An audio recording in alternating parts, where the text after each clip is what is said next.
Programang ito ay rated SPG. Striktong patnubay at gabay ng magulang ang kailangan. Maaaring may masiselang tema, lengguwahe, karahasan, sexual, horror o droga na hindi angkop sa mga bata.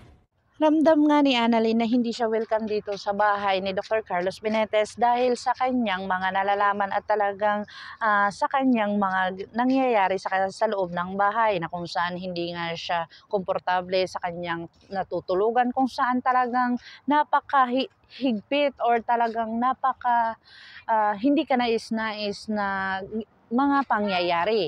Talagang sinabi ni Diyosa dito sa kanya na talagang maraming pinagdadaanan si Annalyn bago pa lang siya doon sa bahay ni Dr. Carlos Benitez. Mas maigi pa nga daw na umuwi na lang muna sa kanila at kung saan talagang magiging komportable pa siya dito.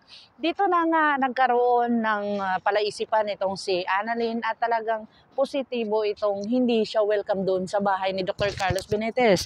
Dahil nga si Annalyn ay matalino at talagang nakakahalata kung ano ang mga pinagdadaanan at mga ginagawa ni Dr. Carlos sa kanya at talagang parang tinataboy siya ni Dr. Carlos sa kanilang pamamahay dahil ayaw ni Dr. Carlos sa kanya doon dahil nahahati ang oras ni Lynette sa kanilang dalawa.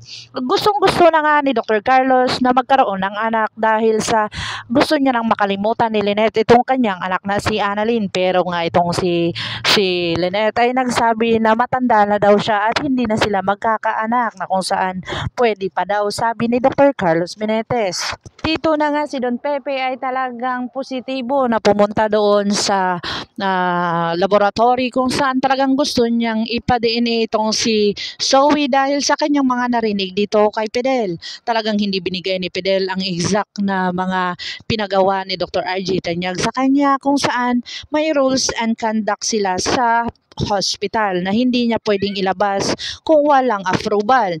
Dito na nga nagkakaroon ng palaisipan nitong si Don Pepe at talagang kumuha ng ebidensya dito kay Zoe at saka kay Annalyn. Dito na nga i-test niya ang dalawa kung saan talagang naging positibo itong si Annalyn.